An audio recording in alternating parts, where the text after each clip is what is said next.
భద్రాద్రి జిల్లా బోర్గంపాడు మండలంలో యూరియా కొరత సమస్యపై ఎమ్మెల్యే పాయం వెంకటేశ్వర్లు తక్షణ చర్యలు చేపట్టారు. ప్రాథమిక వ్యవసాయ సహకార సంఘంలో కాంగ్రెస్ మండలాధ్యక్షుడు దుగ్గంపూడి కృష్ణారెడ్డి సమస్యను అధికారుల దృష్టికి తీసుకువెళ్లగా వెంటనే స్పందించిన ఎమ్మెల్యే 2 లారీల యూరియాను ప్రత్యేకంగా కేటాయించారు.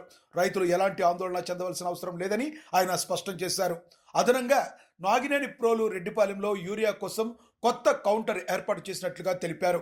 వ్యవసాయ సీజన్లో రైతులకు ఎలాంటి ఇబ్బందులు రాకుండా చర్యలు తీసుకుంటున్నామని ఎమ్మెల్యే వివరించారు. ప్రభుత్వ లక్ష్యం రైతు సంక్షేమమని, సమయానికి ఎరువులు విత్తనాలు అందించడం తమ బాధ్యతగా భావిస్తున్నామని గుర్తు చేశారు. రైతులు నమ్మకంగా సాగు పనులు కొనసాగించాలని సూచించారు.